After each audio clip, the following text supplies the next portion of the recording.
Mesdames, Mesdemoiselles, Messieurs, bonsoir. Nous voici donc peut-être entrés dans l'ère Bernard-Hinault, après le règne d'Anquetil et celui d'Eddy Merckx. Bernard-Hinault a donc été sacré vainqueur, vous l'avez vu. C'est le néerlandais Gerrit Knetemann qui a remporté cette dernière étape au sprint dans un petit groupe de 4, vous venez de le voir. Tout a été dit donc sur ce Tour 78 qui semble-t-il a intéressé un très grand nombre d'entre vous. Et parmi les intéressés, il y avait aussi un journaliste américain qui a suivi ce Tour de France dans le but d'écrire un livre. Et nous avons voulu savoir ce qu'il pensait de ce Tour 78. Sur l'ensemble du Tour, qu'est-ce qui vous a le plus impressionné? Les coureurs. C'est la montée du Puy de Dôme, le Tour Malais. Ce sont des pentes incroyables. Ça m'a même bouleversé. Pourquoi? C'est très très dur. Et c'est très grand de pouvoir monter. Vous avez été impressionné par les coureurs, par leurs exploits? Je pense que ça va aller. Oui, j'étais très impressionné oui. par Bruyère, et aussi par Paul Entier, par son imagination. Et Bruyère par sa force, sa noblesse, et d'avoir Merckx derrière lui, de se transformer. Pour un Américain, ça ressemble à quoi le Tour de France? À rien. Je crois même pour les Français, ça ne rassemble à rien, mais c'est l'épopée vivante. On avait cru que les épopées étaient mortes, les chansons de gestes, l'Iliade, mais c'est là. C'est aussi grand qu'il y avait quelques maisons. Mais pour un Américain, la première impression que vous avez eue lorsque vous êtes arrivé sur le Tour, c'était quoi? C'était la fête, le cirque, une épreuve sportive? Oui, c'était un peu le cirque avant.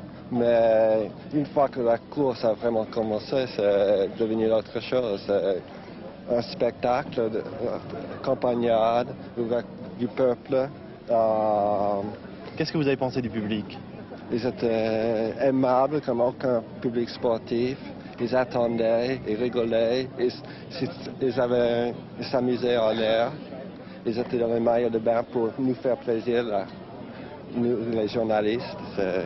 C'était bon.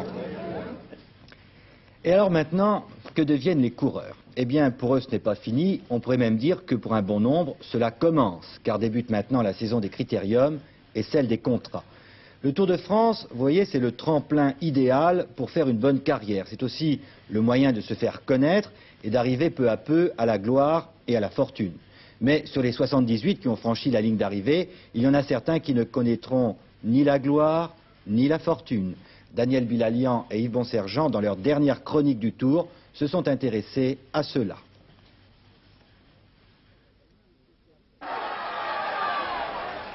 Comme disent les spécialistes, il y a ceux qui entrent vivant dans la légende. Pour eux, la gloire égale la fortune.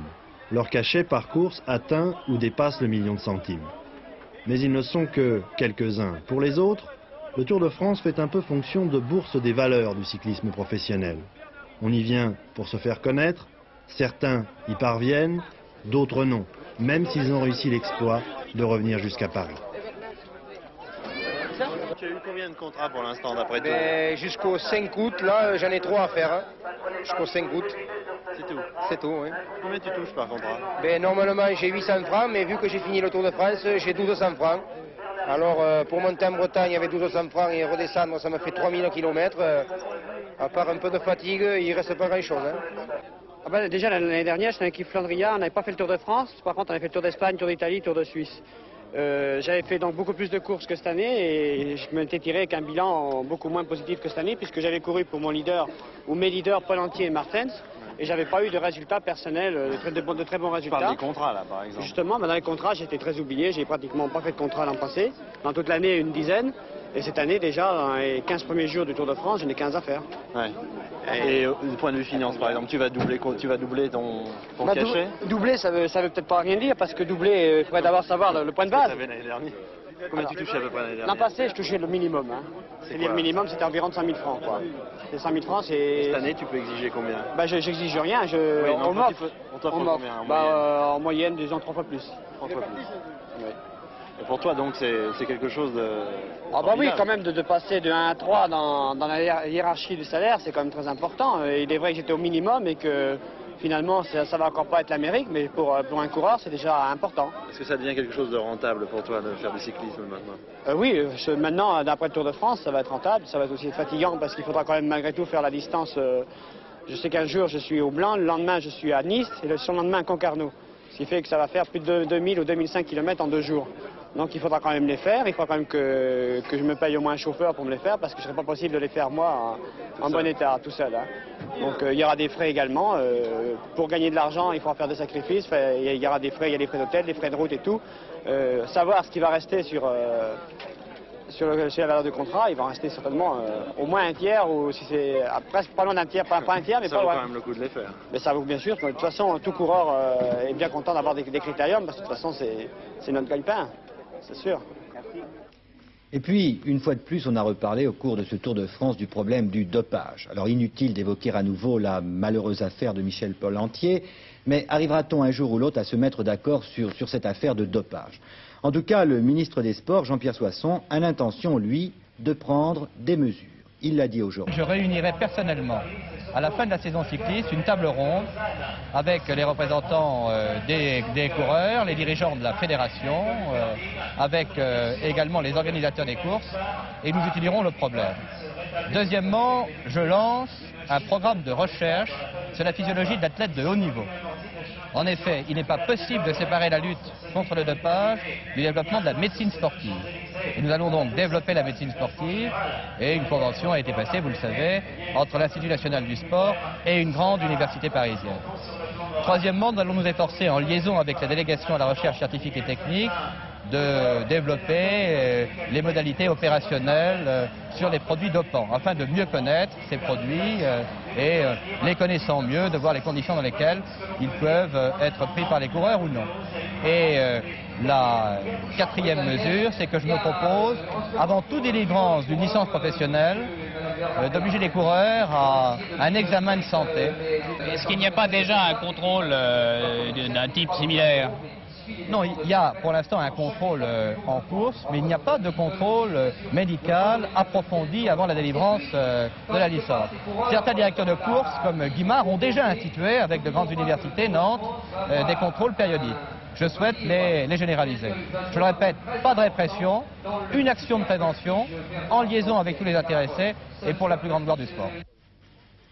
Et puis, autre Tour de France qu'il ne faut pas oublier non plus, c'est celui qui concerne la voile. Antenne 2, avec Henri Gallet, le suit depuis son départ le 9 juillet à Dunkerque. Les bateaux voguent vers La Rochelle, où l'arrivée de l'étape est prévue pour demain. Au Tour de France à la voile, c'est Marseille qui a accroché sérieusement le spi jaune de leader au classement général. Et pourtant, les méridionaux n'ont pas l'avantage du terrain. La Bretagne, ses courants, ses marais, c'est une zone de navigation difficile pour celui qui ne connaît pas et qui veut aller vite. Marseille en tête, c'est la récompense pour un équipage compétent et surtout homogène. Contrairement à d'autres voiliers, les Marseillais ont conservé les mêmes hommes depuis le départ de la course le 6 juillet à Dunkerque. Derrière Marseille, Bord-de-Marne, Deauville, Brest se disputent la place de second au fil des étapes. Un peu plus loin, dans les derniers, Autran-Vercors, 16e sur 20, le bateau des plus de 50 ans. C'est dur? Oh non, c'est pas... C'est sportif, mais enfin, c'est pas du domaine de l'impossible. Hein. Tiens, si vous voulez demander quelque chose au skipper, il est là. Là, Jacques, viens voir dire 2 mots, là. Est-ce que c'est dur? Dur? Oh, moyennement. Nous, on en a fait encore qu'une étape et demie, alors on n'est pas fatigué. À votre avis, qu'est-ce qui fait que certains bateaux marchent mieux que d'autres? C'est l'équipage? Question de réglage aussi. Une question de réglage et d'équipage. Et d'équipage aussi. Ici, pas de problème de doping ou de contrat après tour. L'argent n'est pas le nerf de la guerre. Pour autant, la compétition n'est pas non plus une promenade de santé. Les équipages qui gagnent sont ceux qui ne dorment pas lors des étapes de nuit. Et certains prennent même quelques risques. On a vu des voiliers, pour utiliser au mieux les courants, passer entre les 2 morceaux émergés de la Moco Cadiz lors de l'étape Roscoff-Brest. On connaissait la course croisière, mais là c'est une course croisière régate. Ça veut dire que on a 10 équipages redoutables Ils disent qu'ils se battent comme des chiens, mais je crois que c'est vrai. C'est-à-dire qu'ils s'empêchent de dormir pour gagner 100 mètres ou 150 mètres. C'est vraiment à la seconde près, parce que je crois que en temps cumulé de Dunkerque à Brest, il y avait 35 secondes entre le premier et deuxième. Hein. Donc je crois que ça parle de soi-même. Le premier Marseille est d'ailleurs l'objet de quelques manœuvres d'intimidation. Lors de l'étape Brest-Concarneau, en hissant le spi, ses équipiers se sont aperçus que la voile avait été nouée dans son sac à leur insu. Autre mésaventure pour le bateau Van, dernier du classement général. Le skipper, un général de 70 ans, ne comprenait pas que son bateau avançait encore moins vite que d'habitude. L'explication était toute simple, Van traînait sous sa coque des seaux en plastique attachés à la quille. Dans la bonne humeur et sous le soleil, les 20 voiliers du Tour de France continuent leur route vers Menton. Ils seront lundi 24 à La Baule et mardi au port de La Rochelle.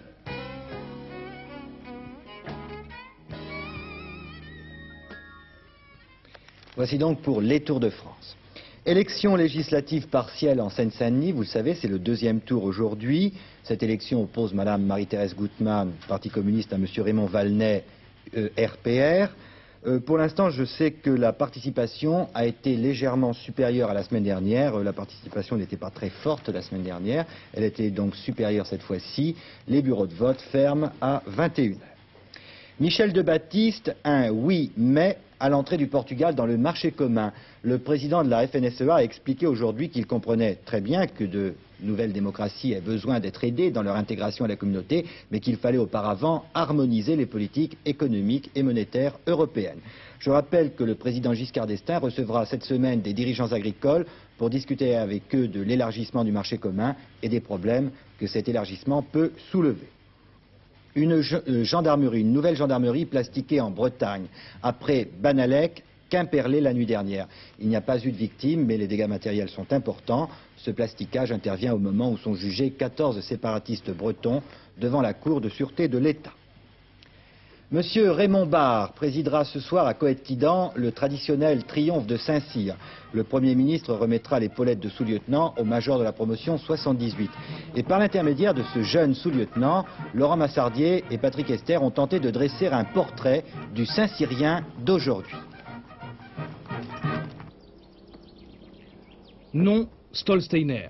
Prénom, Michel. Âge, 22 ans, major de la promotion 76-78 de l'école spéciale militaire de Saint-Cyr. Bachelier à 18 ans, section littéraire, Michel Stolsteiner a préparé Saint-Cyr pendant 2 ans avant d'être admis au concours d'entrée. Il a choisi sa carrière, dit-il, par vocation. Personne ne l'a poussé à devenir militaire. Tout d'abord, je n'ai pas été, comme certains, prédisposé à la carrière militaire dans la mesure où personne dans ma famille, enfin mes parents ou bien les proches parents, n'appartenait à l'armée. Je chercherai donc ma vocation militaire, dans un goût tout d'abord de l'histoire, qui remonte à longtemps, et qui peu à peu a évolué dans une envie de servir ce beau pays qu'est la France. Le prestige de l'uniforme joue toujours, je crois qu'il faut le dire, surtout l'uniforme de Saint-Cyr, qui, tel que vous pouvez le voir, a quand même beaucoup de panache. Saint-Cyr assure aux élèves le premier stade de la formation de l'officier. 50% de l'activité est consacrée à l'instruction militaire. Après ses 2 ans à Coët-Quidan, Michel Stolsteiner a choisi sa voie. Il veut entrer dans une unité combattante car il aime le combat et la discipline. La discipline, c'est le respect d'une hiérarchie, c'est la prise de conscience par un individu que celui qui est au-dessus de lui est là pour son bien, pour essayer de... C'est-à-dire que le soldat doit obéir à son chef parce que son chef sait ce qu'il fait et ce qu'il fait est bien pour son soldat. Un pays sans armée ne peut pas assurer sa défense au cas où. Et justement, je suis là pour parer au cas où. Fondée en 1802 par Napoléon Bonaparte, cette école de Saint-Cyr porte depuis Louis XVIII l'appellation de premier bataillon de France. Ce soir, le passé revivra à Coët-Quidan. Devant 20 000 spectateurs, Michel Stolsteiner tiendra le rôle du commandant de l'école en 1834 pour la cérémonie du triomphe qui marquera la fin de ses études à Saint-Cyr.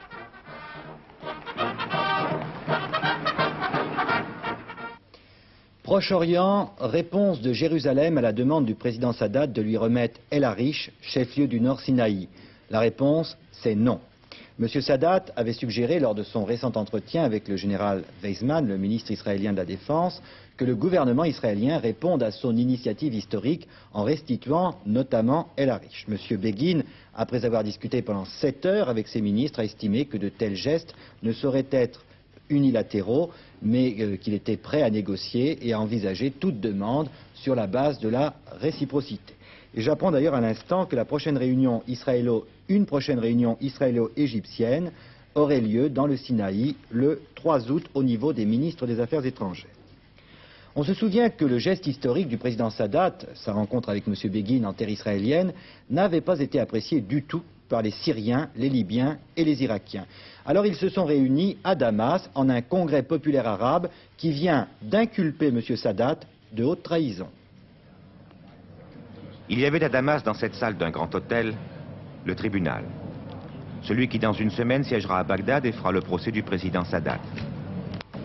Il y avait aussi les membres de l'accusation publique, qui liront l'acte d'accusation, mais avant, pour donner à cette cérémonie la dignité qui convient à la magistrature, les membres vont prêter serment, jurant devant le Dieu Tout-Puissant, d'être pendant ce procès intègres, loyaux, honnêtes, et de ne pas se laisser influencer par quiconque. Viendra alors la lecture de l'acte d'accusation, un document de 16 pages, parfois violent, où le président Sadat est accusé de trahison à la nation, à la cause et à l'histoire arabe, de collusion avec l'ennemi et de violation des lois de son pays, de propagande mensongère envers son peuple et le peuple arabe. Bref, le président Sadat est allé à Jérusalem. L'initiative de ce procès revient au pays du front de la fermeté, la Libye, la Syrie, l'Algérie. Ceux qui, après la visite de Sadat à Jérusalem, ont décidé de refuser toute négociation avec Israël. En fait, l'instigateur le plus agissant est le président Kadhafi de Libye, qui a offert le voyage et le séjour à des dizaines de journalistes du monde entier pour assurer le maximum de diffusion à cet acte d'accusation. Objectif, prouver que Sadat ne représente pas la nation arabe. Quelle pourrait être la condamnation? On reste ici prudent. Déchoir Sadat de sa nationalité arabe. Mais cette nationalité n'existe pas. La condamnation sera morale et politique. Il appartiendra au peuple arabe de la faire appliquer. Le procès sera-t-il loyal, alors qu'on peut penser que Sadat ne viendra pas assurer sa défense? Les faits sont là, dira le procureur, et les faits sont objectifs. Le procès sera parfaitement loyal. Quels seront les effets du jugement? On peut penser que le président Sadat n'en a cure. Il est condamné à poursuivre sa politique de paix pour ne pas désavouer la signification de son voyage à Jérusalem. Alors jamais le monde arabe n'a été aussi divisé, avec d'un côté les partisans du bloc socialiste, les durs, avec le Libye et son pétrole. De l'autre côté, les pro-américains, avec l'Arabie Saoudite et son pétrole. Et la condamnation de Sadat ne fera que creuser le fossé. Le problème est un problème économique. Ni la Syrie, ni l'Égypte n'ont de pétrole. Et aucun orchestre militaire, aucune festivité n'y pourront rien changer. Le vice-président égyptien, M. Moubarak, est arrivé aujourd'hui à Paris. Il rencontrera demain le président de la République. Liban, reprise des échanges de tirs à Beyrouth entre soldats syriens et miliciens conservateurs. Afrique, fin du sommet de l'OUA à Khartoum, où il a été surtout question des interventions étrangères en Afrique et des conflits idéologiques qui déchirent ce continent africain. Nouveau champ de bataille, des confrontations Est-Ouest. À partir de demain, plus de 3000 médecins vont se réunir à Paris pour parler du sang. Chacun sait que le sang est essentiel à la bonne marche de la machine humaine. Ce que l'on sait moins peut-être, c'est que ce sang, on le connaît de mieux en mieux. Il permet à la fois de révéler les maladies, de guérir par le biais des transfusions et de révéler l'homme à lui-même, comme l'explique le professeur Jean Bernard à Martine Alain Regnault. Eh bien, dans une goutte de sang, il y a le plasma, les différentes sortes de globules, dont les altérations nous renseignent beaucoup dans les maladies, mais il y a surtout et avant tout les molécules qui définissent l'homme. Au début de ce siècle, un grand savant viennois, Landsteiner, a donné la première description des premiers groupes sanguins et avec une assez belle prescience, il a dit un jour viendra où le sang permettra de définir l'individu mieux que les empreintes digitales. Ce sont les empreintes digitales modernes. Ce jour est venu. Et à l'heure actuelle, on a découvert peu à peu une série de groupes puis de sous-groupes les plus divers, d'abord dans les globules rouges avec tout le système Rhésus et ses sous-groupes, puis dans les globules blancs avec la découverte du agent dossé du système HLA qui se révèle de beaucoup plus important. C'est un système de groupe de tissus qui définit exactement l'individu. Et de ce système HLA, les médecins ne parlent plus grec comme autrefois, mais ils parlent anglais. Et HLA, ça veut dire Human Leukocyte Antigen, c'est-à-dire antigène de globules blancs de leucocytes humains. Eh bien, on vient de reconnaître le tout petit fragment de chromosome qui est à la fois, comment dire, le maître de l'état civil et le maître des armées et qui gouverne tout ce système et qui règle la connaissance du soi et du non-soi. Si bien qu'à l'heure actuelle, chaque être humain est défini par son système de groupe sanguin. Rien que pour le système HLA, on connaît plus de 150 millions de combinaisons différentes. Si vous ajoutez à ces 150 millions les autres groupes de globules rouges et de plaquettes, vous arrivez à cette constatation assez stupéfiante que non seulement chaque être humain est différent de tous les autres humains qui vivent actuellement, mais que depuis qu'il y a des hommes et tant qu'il y en aura, il n'y aura jamais eu deux êtres humains pareils. L'un des sous-groupes, et je parle pour les mathématiciens qui peuvent nous entendre, n'est retrouvé qu'à la puissance 10 puissance 17. C'est-à-dire qu'il faut un nombre incalculable de zéros et des milliards et des milliards et des milliards d'hommes pour qu'on trouve une deuxième fois un homme ayant le même caractère de groupe sanguin. Alors ceci a naturellement une très grande importance, bien sûr en philosophie. Après tout, des théologiens et des moralistes nous ont fait remarquer qu'ils avaient découvert ça avant nous et qu'ils savaient que la personne humaine était propre et individuelle et différente. Ce n'est pas rien que d'en apporter la preuve biologique. Et puis il y a beaucoup d'applications car les transfusions sanguines, les greffes d'organes dépendent pour une large part de cette définition de l'homme par ses groupes sanguins, que, comme Dossé l'a montré, il y a une prédisposition aux maladies liées aux facteurs de groupe sanguin. L'appartenance à tel système de groupe prédispose au diabète, à tel autre au rhumatisme, à tel autre aux maladies digestives, et il est facile de comprendre quelles conclusions, quelles conséquences on va en tirer pour la prévention des maladies. Enfin, la médecine légale qui depuis longtemps cherche à avoir une définition précise de chaque homme par ses gouttes de sang, que ce soit pour reconnaître un père présumé ou un criminel, a maintenant une certitude non pas absolue, mais très proche de l'absolu. Deux anciens officiers japonais viennent de faire une révélation qui devrait susciter pas mal de commentaires aux États-Unis. Ces officiers viennent tout simplement de dévoiler que pendant la dernière guerre, les Japonais avaient fait des expériences médicales sur 8 prisonniers américains qui furent plus tard déclarés victimes du bombardement atomique d'Hiroshima. Et parmi ces expériences, il s'agissait de vérifier si un homme peut survivre après avoir subi l'ablation d'une partie du cerveau et du foie. Le tiercé de ce dimanche se déroulait à Maisons-Laffitte dans la 3e course. Le vainqueur est le 13 Cosmopolitan, suivi de Smoggy le 10 et de Jelabi le 2. Donc la combinaison gagnante, le 13, le 10 et le 2. Et je n'ai pas l'impression que nous ayons les rapports encore de ce tiercé. Non, nous ne les avons pas. Vous les aurez donc lors de notre prochain journal.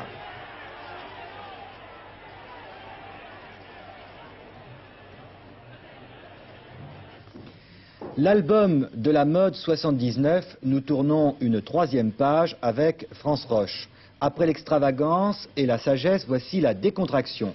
La mode dont vous serez parée, madame, lorsque nous vous rencontrerons au détour d'un stade, à la campagne ou dans de lointains espaces. Style norvégien de perspook, tricot jacquard et bottes aussi hypocrites que la ponne, car elles ont un talon intérieur de 5 cm, dessous la robe à 3 hauteurs visibles.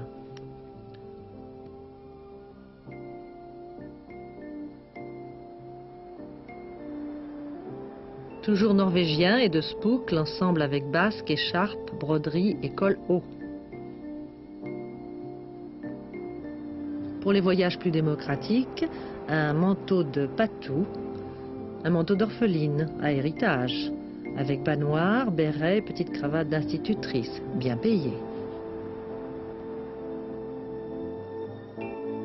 Pour affronter les neiges, des capes, capuches et capuchons.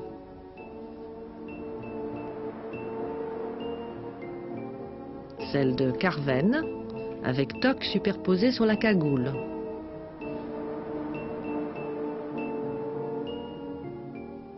Celle de Courrèges, Pantalon droit, dos douillet.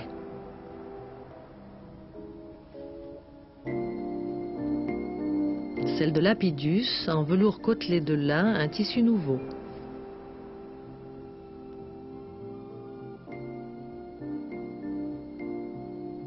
Pour se promener dans la campagne sans nécessairement chasser le lapin ou la grouse, un petit air d'Écosse.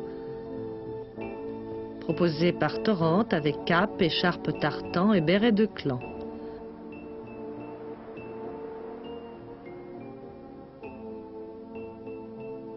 Un peu moins écossais, avec ses bas noirs, cette veste de cuir, mais toujours le béret. Et juste un petit souvenir d'Édimbourg pour La Roche avec cette écharpe d'azur. Enfin, pour rouler dans la campagne, je ne dis pas pour faire de l'autostop, ou alors peut-être dans ce cas-là, l'ensemble de Balmain, manteau droit et combinaison. Peut être sans doute commode en cas de dépannage, mais on a quand même intérêt à appeler un garagiste.